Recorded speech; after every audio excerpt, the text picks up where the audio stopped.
So you're struggling to sell design and you don't know what to do. I'm here to help. I've been there. I know what it's like to jump on a call with a client, spend like 15 minutes to half an hour talking about their business, to send them a proposal and only for them to ghost me. And it is the most frustrating thing, especially when you're trying to run a creative business. Having been there myself and made a lot of mistakes, there are some things that I've learned that will help you next time you're trying to sell graphic design or any kind of creative service to a potential client. And these are things that you can actually implement now in order to see results. They work for me. Everyone is different. But I think that these things were a game changer for me. Now, the first thing I'm going to try and do is explain what clients buy. People don't buy what you do, they buy why you do it. This is what Simon Sinek said on his most popular video on TED Talks, when he was talking about Apple and the reason why people buy Apple. And I don't know many people that can tell me the specifications of an Apple product. Meanwhile, they're the biggest fans of an Apple product. Like my wife just uses Apple, but she can't tell me the specifications of it. She just loves the brand. Whereas me, I don't have an iPhone. So we have this little banter between ourselves. That's just the truth of the matter. People don't care about what you do. But the problem is, as creatives and as graphic designers and artists and photographers and videographers, we are the type of people that we don't have as much business acumen, so we don't know how to sell things. We feel like people should buy things from us just because we're the best people at it, or we feel that we're really good at it. We studied for this. We've trained for years to do this. The clients and the customers don't care, honestly. I'm here to tell you right now, we don't care. Let me tell you something. We don't care. They really do not care about the fact that you have studied for so long, that you're so good at your craft. They do not care. And the first thing you need to keep in mind is that you need to sell the destination and not the vehicle. So imagine you were selling a holiday destination. You're not selling the trip. You're not selling unless it's like a cruise, you're not selling the fact that you're going to go through the airport. You're not selling the fact that you're going to go on this type of airplane. You are selling the destination and how the destination is going to make you feel in the hot sun of the Caribbean, on the beach, on the white sands of the Caribbean. That's the destination. They didn't say, oh, you're going to go on this type of airplane. You're going to be going this taxi to get to the airport, to get to the hotel and all that kind of stuff. They're not going to sell you on that. And another example, a person that does fitness will be a very, very bad salesperson if they were selling sit-ups. They don't sell sit-ups, they sell six-packs. So in the same way, as a designer, how can you sell the destination of what you do rather than the process? Because most of us are like, yeah, we do really good logos. This is how we do it, blah, blah, blah. And we get into this whole jargon of brand visual identity that the customers don't even know what that is. Like I do brand identity. My customers don't know what brand identity is. So I have to sell them the transformation of what the brand identity does. Sell the destination and not the car. Another quick change that you can do right now is to just have a conversation. It's really not that complicated to actually sell something to someone. Take it from me. The most successful sales calls I've had are with people that already know that they want to work with me. I don't really need to do much apart from just have a conversation with them and know that they're a good fit. It's when I have to sell myself that they end up ghosting me. And that's because I've talked more about my processes rather than them. So one thing you need to learn to do is just have a normal conversation. Don't put so much weight onto the call. Be genuinely interested in them. Don't be forceful. One thing I hate about salespeople is that they can be very forceful. I was looking at a course online to help me as a graphic designer build a successful business, right? And this was like a coaching kind of situation. And there was two types of people I spoke to. One person, I nearly paid the person to do it. I just didn't have the money at the time because he listened to me. He listened to the position I was in. He listened to all my gripes. He listened to all my problems, and he didn't do much talking. And I got to ask him questions as well.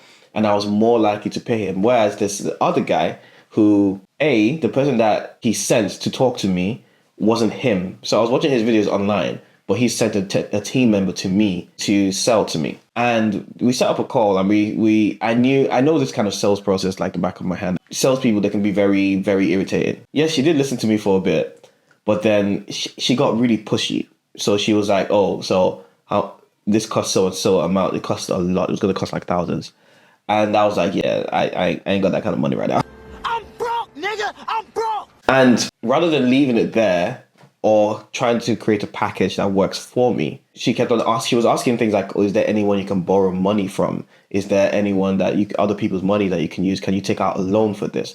And then when you start crossing that threshold, it becomes very, very uncomfortable, because now it's like the risk and the reward, they're not really outweighing each other. The reward needs to outweigh that risk. And because I don't know this person, I'm not going to take your advice and take out a loan in order to pay like 5 to 10 grand for this thing that's not absolutely guaranteed to work. Whereas the other person, he didn't use any of those things. And the person that was really pushy, she kept on emailing me, trying to get me to book something. So much so that she finally connected me with the person that's the founder of the platform.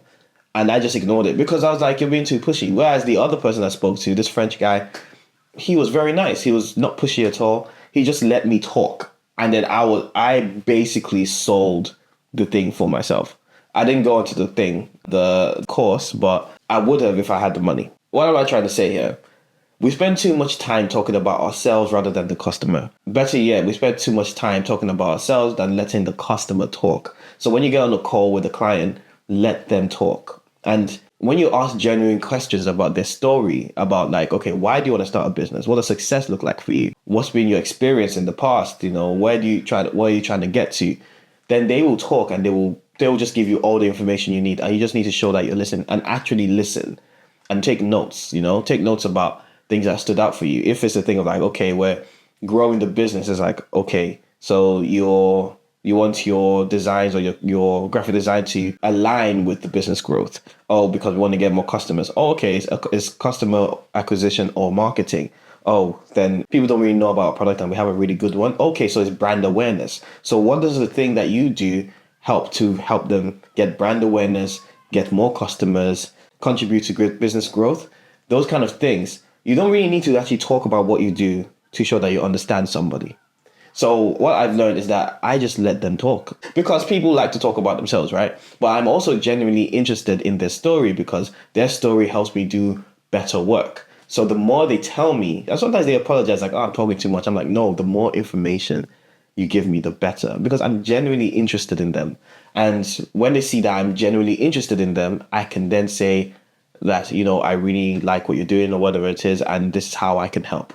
And they are more likely to pay me than if I just went on the call and said, I'm a graphic designer, I have 15 years experience, I do loads of logos, I do this and that. It just doesn't work. That's just what not even snake oil, that's what cheap salesmen do. You know when someone knocks on your door and they're like, oh, we want you to sign up to this delivery service that you get your food menus weekly, and all the ingredients are sent to you and stuff like that. Someone knocked on my door just the other day. I just ignored it because they just go through the same sales process. They don't care about me.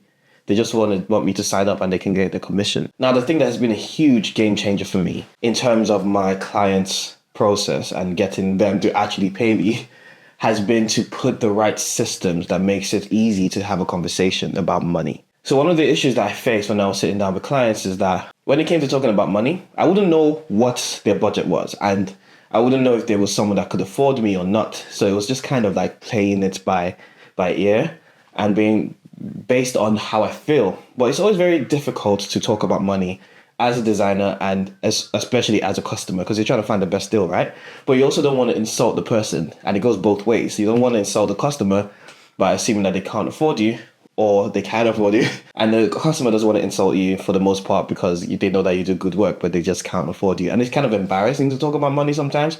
Some people, they just have £500 or $500 as a budget. But if you don't talk about the money, you're going to send them a proposal for like $3,000 and they're going to be like, whoa, this is way outside my budget. But they're going to be too embarrassed to come back to you and say, I can't really afford this. I'll prefer that customers and clients come back to me and say, I can't afford this, so that I can do something that works for them. Either refer them to someone that's, meets their budget, or I can create a specific package for them that is less demanding for me and more work for them, but it still gets like some results for them. But for the most part, when people can't afford you, they're too embarrassed to kind of tell you that they can't, and they just ghost you. And so as a designer, I felt that kind of thing where people ghost me and it's like, is something wrong with me? And you just don't know the information. Hey, you can ask them, you can send them a few emails asking them, okay, is there anything I can do? And then if they say you're too expensive or whatever, you can have that conversation, because the no isn't always the last thing. Sometimes we think no is a no. It just means not yet most of the time. So that is information. You can be like, oh, actually, okay, you can't afford me. What can I do to make this better for you? I can reduce the package to make it meet your budget, for example. But anyway, back to what I was saying, that was the game changer. The game changer for me was having a form on my website and anywhere else that they contact me that has specific questions that qualify the client. And one of the most important things there is your budget. And there's a minimum budget on the form. And what happens is that this disqualifies people that can't afford me and qualifies people that can afford me. So that when I get onto the call, it's easier for me to have the conversation. I can be like, oh, okay, so you put that your budget is between, let's say, £3,000 to £4,000. Then I can have a conversation that's talking about what they can get in that budget. However, if they can't afford me, they tend not to actually get in touch with me in the first place. So everyone that I talk to, I can safely assume that they can afford my rates. Now, the other game changer for me was to automate my process and get everybody that inquires to fill in that form. Because sometimes when you have your email on the website or your phone number on the website, people are going to bypass that process, and then you're left in the same situation that you don't have any information. So what I do is that I actually have a Calendly account that is linked to my calendar, and they can book a call directly with me. It saves me time trying to figure out a time that works for both of us. But before they book, it has very specific questions about the project. So now I know the budget of the person, I know the deadlines, I know what their business is about, I know the goals that they're trying to reach before I speak to them on the call. That way, the call is quicker, it's a lot more efficient, and everyone just has clarity. And there's no awkward moments where you're just like, so this is going to cost this and this is going to cost that. It just doesn't happen. That's what having that process in place does. So what I would advise you to do is that on your website, don't put your email address, put a form. Better yet, put a link to your calendar or a link to a Google form or type form that allows you to ask specific questions. When they click contact, they have to go through those questions. They cannot email you directly. And that eliminates the majority of people that cannot afford you. And it becomes easier for you to sell your design to them. And when you keep in mind all the things I've talked about in this video, then you'll find that your success rate is actually going to increase quite a bit, because you're making it easy for you to have a conversation and for the client to have a conversation and you guys to meet in the middle. And then afterwards, you can send a proposal, and when they want to work, they pay you. And that's really it. So that's what's helped me sell design. Is there any way that you sell design that I haven't mentioned? Let me know in the comments below. I'd like to have a conversation. But until then, I'll see you on the next video. Bye.